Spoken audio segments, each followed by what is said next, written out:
আসসালামু আলাইকুম। আজকে আপনাদের মাঝে কলাম ঢালাই নিয়ে কিছু কথা বলতে চাই। আসলে কলাম ঢালাইয়ের ক্ষেত্রে আমরা যে রেশিওটা মেনটেন করি, এই রেশিওটা আমরা কোথায় পাই? এই রেশিওটা হচ্ছে আমাদের ড্রয়িং বা ডিজাইনে উল্লেখ করা থাকে যে আপনার রেশিও বা আপনার ডিজাইনে দেওয়া থাকে 4000 বা 5000 পিএসআই। আমি যে কলামটা ঢালাই আজকে করতেছি এইটার পিএসআই হচ্ছে 5000 পিএসআইকে আমি রেশিওতে কনভার্ট করে 102 রেশিও আমার হয়েছে।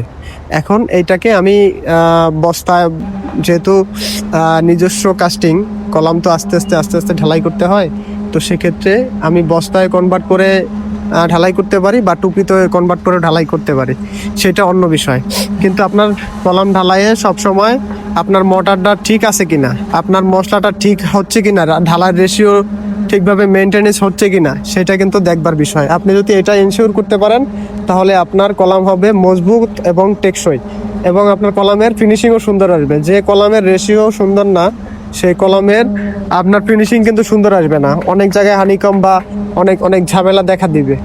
তো সেক্ষেত্রে কলাম ঢালাইয়ের আগে অবশ্যই কাভারিংটা চেক দিয়ে নেবেন, আর অবশ্য রেশিও মেনটেনেন্স করবেন। রেশিও যেটা আছে এটার বাইরে যেন কোনো পানি বা বালি বা পাথর যেন বেশি না পড়ে, এটার দিকে খেয়াল রাখবেন। অবশ্যই আপনার ঢালাই সুন্দর হবে, ফিনিশিং সুন্দর হবে। ধন্যবাদ।